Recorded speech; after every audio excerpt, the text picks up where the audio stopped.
Hi BookTube! My name is Sarah and welcome to the Bookish Knitter. Today I am coming to you with my April 2022 wrap-up and stats video. Yes, it's the 3rd of May today. Actually, it's the 1st of May is the day that I'm filming this. But this is going up on the 3rd of May and it's my wrap-up and stats video. Like, who am I? What is happening here? Very exciting. So yeah, I am happy to be sitting down here with you guys. So if you're new to my channel and you're not familiar with how I do these videos, I talk about all of my stats because I have several spreadsheets that I keep. And I talk about just some random stats for the books that I read over the course of the month. And then I talk about my 5 favorite books of the month. So I don't go through all of the books that I read.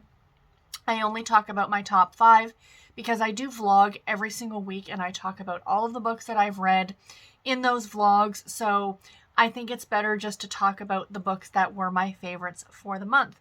So I did have someone request last month that I put like charts or visuals for my stats. And while my spreadsheet does that, I don't know, I was looking at them and I'm like, I'll be honest guys, it feels like it's a bit more complicated than anything else. So I apologize if that's something that you want to see, but when I do my stats, I always go from most to least. So it's not like they're just random. So yeah, I know for some people it might be better visually, but this is just easier.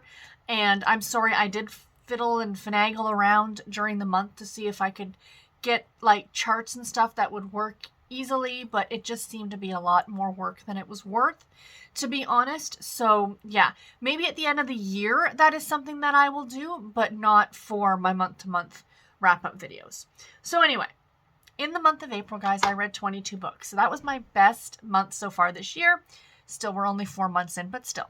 As per my Goodreads goal, I am 16 books ahead of schedule, you guys. I've read 65 out of 150 books. 43%, so that's not too shabby.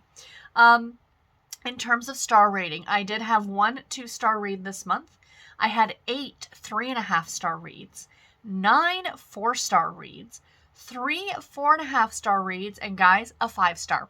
My 3rd 5-star of the year. This is only my 3rd 5-star of the year, so yay, I was super happy. My average star rating for the month of April was 3.84 stars. That's up from March, which was 3.75 stars. So that's exciting.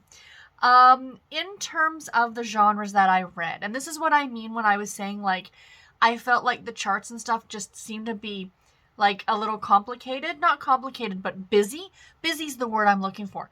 Because I read 1, 2, 3, 4, 5, 6, 7, 8, 9, 10, 11. I read from 12 different genres in the month of April. So it's kind of a lot, you know what I mean?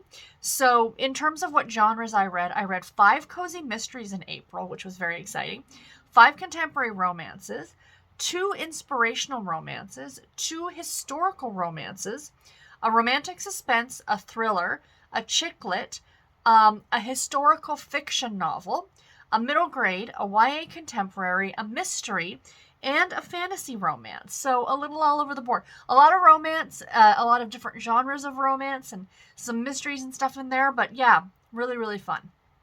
So I like keeping track of how many category romances I read, which of course are the Harlequins. They are probably half, if not more, of my book collection, both physically and digitally. So I'm trying to read through those ones. So I can give them the love that they absolutely deserve because they are like my favorite books. So I read 27% of what I read in the month of April was category romances, which is great. I'd love for it to be at least 25% of what I read. So I'm very happy with that. So I read 2 love-inspired novels. I read a heartwarming, a desire, an intrigue, and a historical. So it was a good month for contemporaries. In terms of the age range that the books were geared towards, I read 18 books geared towards an adult audience, 3 for a YA audience, and 1 middle grade. For the years of publication, I read 1 book published in the 1930s, 2 published in the 1980s, 1 published in the 90s, 5 books published in the 2010s, 3 books published in the 2020s, 1 book published in 2021, and 9 books published this year in 2022. That's fantastic. I always like to have like a lot of like, not a lot, but I like having a bunch of new releases because that's just kind of fun. In terms of how I consume the books, 13 audiobooks, 4 ebooks, 4 mass market paperbacks, and a hardcover. And of all the books that I read, 21 of them were full-length novels. One was a novella, which I read at the very end of the month. It was kind of just an extra book I threw in there, and I'm super glad that I did. In terms of series, I read 19 of the 22 books were part of a series. 3 of them were standalones. Of those 13 books that were part of a series, I started 6 new series, whatever. 12 of them were part of series I was already reading, which was great. And I completed a series, you guys. I did complete a series in the month of April, and that was A Cider Shop Mystery Series by Julianne Lindsay. It's only 3 books. It's a cozy mystery series, but it's absolutely delightful, and I'm so happy that I got it done. In April, I read a grand total of 6,261 pages. That averages out to about 285 pages a day, so not too shabby on that one. So just some fun random stats that I like keeping track of. The highest rated book on Goodreads that I read was What Happens on Vacation by Brenda Jackson. Goodreads has it listed at 4.66 stars. I gave it 4 stars. I really liked it. It was a Harlequin desire novel, very spicy. Brenda Jackson is fantastic. Great book. The lowest rated book on Goodreads that I read was Wrong Kind of Girl by Francine Pascal, which was one of the books in the Sweet Valley High series. It has an average star rating of 3.41. The people on Goodreads are a lot more generous than I am, because I only gave it 2 stars. I had some problems with that book. I did talk about it a few weeks ago in a vlog. So yeah, it was typical Sweet Valley soap opera. It was nothing that was like earth-shattering. I just didn't care. I mean, it's the Sweet Valley books you need to take with a grain of salt to begin with, right? But when you still take it with a grain of salt and it still does something that makes you go, wait a minute, that's when it gets a 2-star review from me. The longest book that I read in terms of page length was Pride, Prejudice, and Other Flavors by Sonoya Dev. This one came in at 481 pages. And the shortest book that I read was that novella, Criminally Coco by the great Amanda Flower. Came in at 86 pages. So let's get into my top 5 reads of the month. So as I like to mention, I do these from least most favorite to most favorite. So my least most favorite book was The Cafe at Marigold Marina by the great Tilly Tennant. I gave this book 4 stars. Was it 4? Yeah, it was 4 stars. I thought this book was so charming. I'm a big fan of Tilly Tennant. Now, this being said, this was not my favorite book by her, but I still really enjoyed it. So this one takes place near Stratford-upon-Avon in the UK, and it's about our main character, whose name is escaping me now, and she and her husband go to move to this little small community, the Marigold Marina, to open up a little cafe. And the husband passes away. And like prior to the start of the book, the husband passes away. So our female lead decides to continue on, even though the cafe was not her dream. It was his, but she's carrying on for him. So she meets all these other characters in this marina. Someone who owns like a barge that has like books, like it's like a floating bookstore, which just sounds completely delightful. There's a woman who owns like a souvenir shop and a guy who does boat rentals. And all these characters kind of, you know, they intermingle with each other. And it's a very much like this very small town community setting. And secrets are revealed, and she makes friends and tries to see how she fits in with this community, whether she's meant to fit in here or whether she's meant to go back home. So yeah, it was really, really good. I thought it was super sweet, super charming. You know, Tilly Tennant's books just make me happy, but they also, well, there is, this one I define as a chick lit novel, or a women's fiction, if you will. There is a romance in here, but this is so much more about our main character's journey than about the romance. The romance is secondary to her actual journey. So yeah, but still, I really did enjoy it. Coming in spot number 4, loved this book, was Beauty and the Baller by Elsa Madden Mills. I gave this book 4.5 stars. This one is available on Kindle Unlimited, so if you guys want to read it, I highly recommend that you do. So it is about our main character named Nova. and she is a former Texas beauty queen. And our main character, again, whose name is escaping me, I should have written this down, I'm so sorry, Rowan. And he is a former player in the NFL. So, Beauty and the Baller. And he is living in this small town called Bluebell, Texas, and he is now like the head coach for this very small town's high school football team. And prior to the start of the story, or in the prologue of this story, our two main characters actually ended up having a one-night stand together. And he inadvertently called her by somebody else's name. Never a good idea. So she's a little miffed about that. But they parted ways. It happened in New York City. They both, they're never going to see the other person again. But this is a romance novel, so gosh darn well they were going to see each other again. So he moves to this small town, into this house, which happens to be right next door to her house. And the plot goes from there, and I loved it. You do not have to be a football person to enjoy this story, because even though football is talked about quite a bit in the high school setting, it's not a major plot point of the story. It's just that's what he does. And, you're dealing with, she's back in her small hometown because her mother passed away and she's caring for her younger sister. The sister is an absolute delight. She's one of my favorite characters. I loved this book. I thought it was so good. I'm going to mention this again as I get towards my favorite book of the month, but this is another one of those books that reminds me why I love the romance genre. It was so good. Highly recommend it. Loved it. Next up, coming in spot number 3 is The Dead Will Tell by Linda Castillo. I gave this one 4.5 stars as well. This is the 6th book in the Kate Burkholder series.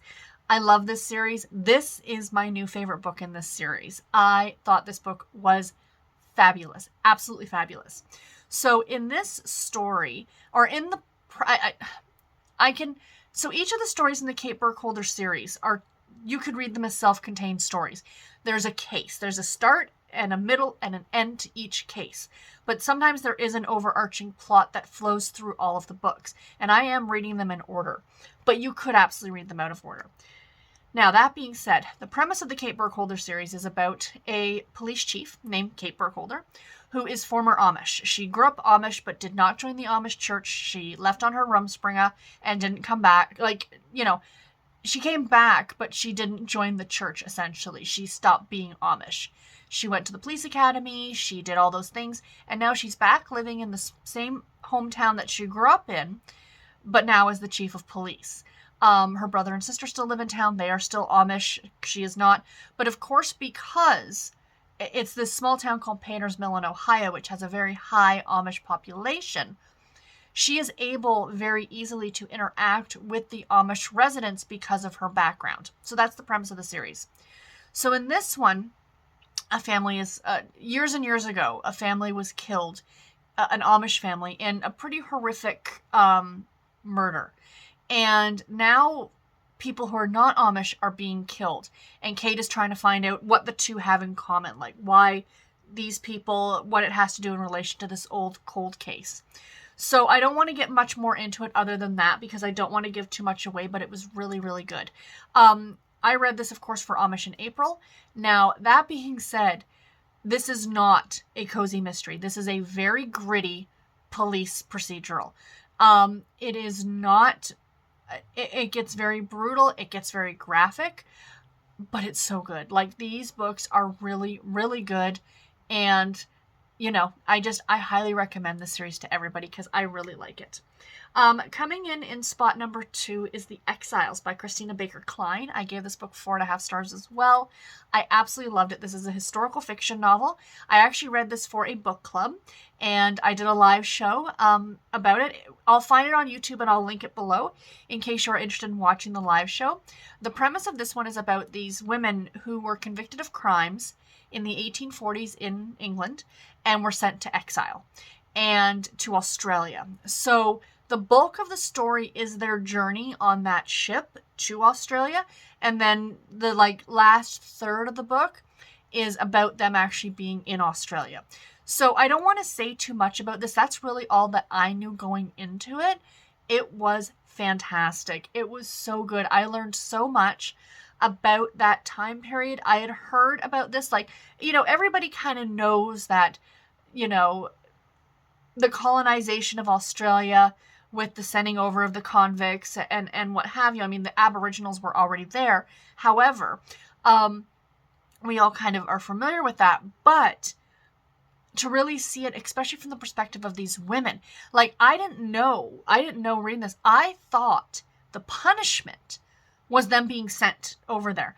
I didn't realize that once they got to Australia, they were now imprisoned again. Like, they would be in prison in, like, Newgate in England, and then they would be on this ship for like 4 months, and it was horrible, horrible conditions. Then they would land in Australia and have to be imprisoned again for another 7 to 14 years. It's just, to me, the punishment would be on that, being on that ship, because the amount of people who died on ship during the passage, it's just too much to comprehend. So yeah, I really like this one. If you're a historical fiction person, I highly recommend that you pick this one up. It was very, very eye-opening, and I really, really enjoyed it. And my favorite book of the month, as I said about Beauty and the Baller, this is another one of those books that reminds me why I love the romance genre. My favorite book in April was Isn't It Bromantic by Alyssa K. Adams, the 4th book in the Bromance Book Club series. This was a 5-star read for me, you guys. A 5-star read. I loved it. This is the Russian story. For anyone who has read the Bromance Book Club, the Russian is my favorite character, and you're probably familiar with who he is. This is a really, really sweet, almost a second chance romance. It is a second chance romance. He was married, or he is married. He married his wife, kind of a marriage of convenience. They were both from Russia, and she wanted to come to the U.S. to go to school. So he was already playing in the NHL, so he married her to get her visa, brought her over. They spent like a week together, married but not married, wink, wink, nudge, nudge, if you know what I mean. And then she goes off to school, and they don't really see each other for like 6 years. And then she shows up at his friend's wedding, and he's like, you know, I really want to give our marriage a real shot. I really want to try this for being a thing. They were childhood friends. It wasn't like she was just some random woman, you know what I mean? And she pretty much turns him down. She's like, no, I want a divorce. I'm going back to Russia. And then he gets really badly injured, and she moves in to take care of him, and the story goes from there. It was so charming, so delightful. I smiled the whole way through this book. I just talked about it in my most recent reading vlog. So if you want more details, please go and check that out. I loved it, you guys. This book was so, so good. But I love this entire series, so, you know. But this was definitely my favorite so far. So, anyway, guys, that is all that I have for today's video. I do hope that you enjoyed it. Please let me know in the comments below, how did your month of April go for reading? What was your favorite book that you read? And have you read any of the books that I talked about here, and what did you think about them? And until my next video, everybody, take care and happy reading. Thank you all so much for watching. Bye, guys.